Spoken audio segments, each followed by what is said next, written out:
Welcome to Tamale, the city of Tamale in the northern region of Ghana, West Africa. A government that is efficient in finding and punishing free riders will create not only trust in government, but trust in other citizens as well, simply because there will be fewer citizens who choose to take a free ride. Here we have a water meter. The problem is, this water meter is for two separate houses. Not a good way, not an efficient way to punish free riders who do not pay their water bill. According to a survey, the World Value Survey, of 61 countries, including Ghana, the variable that has the greatest effect on trust in other people is the belief about whether bribe-taking and corruption are widespread. Is Ghana corrupt? Is it widespread?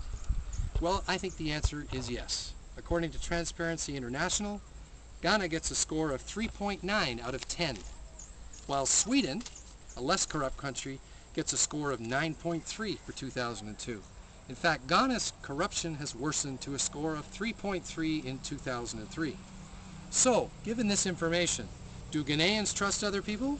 Do they think free riders who don't pay their water bills will get punished?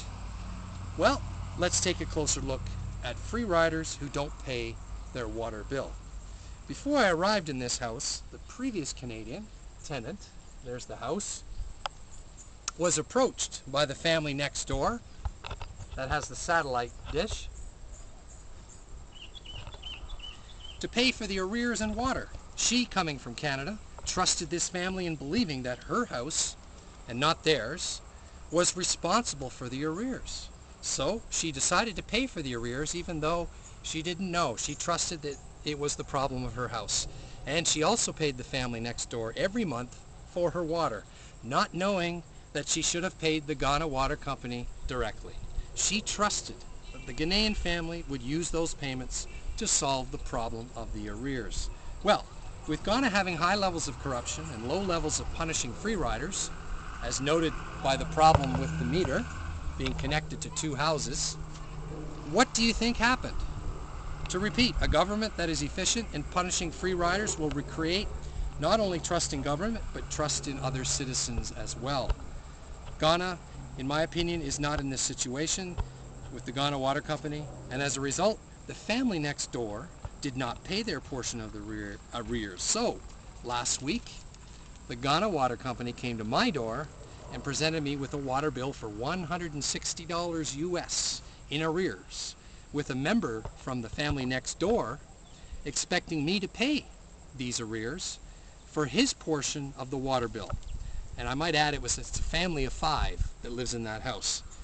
I was also approached within a week of arriving from Canada by another member of the family next door telling me I owed him money because he had an arrangement with my partner organization.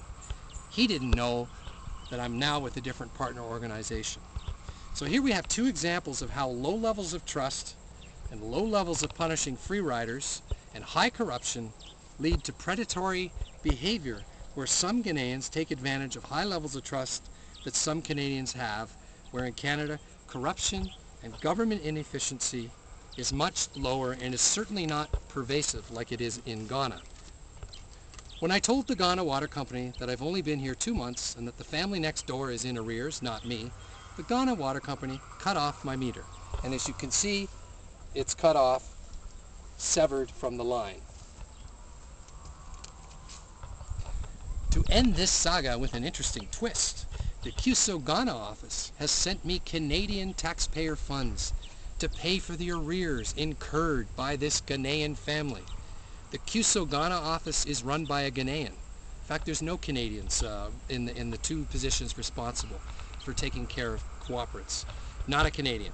I have refused to accept this money, and this is just one example of how Canadian funds are wasted on corruption and rewarding free riders who don't pay their water bill. Oh, and before you think this family is poor next door, the father of the family drives a Mercedes-Benz and has a satellite dish, which he's more than willing to pay for on a regular basis. And you will also note, let's go over and take a look at the electrical company. They do have a separate meter for his house. And you'll see it, it's a yellow box just below the satellite dish.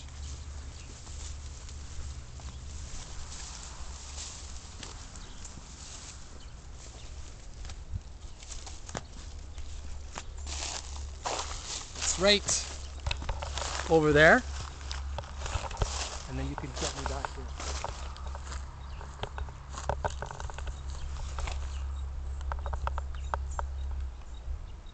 That's... Come. So in the end, the family next door has agreed to pay the arrears, but not until 6 days from now, and I have asked the Ghanaian landlord to pay for the installation of a separate water meter. The Ghana Water Company will not pay for this installation, which I believe is another example of how government inefficiency destroys trust in government institutions and also destroys trust between people. Welcome to Ghana. This video is dedicated to all those Canadians in Ghana who have been caught in the social trap and the problem of trust.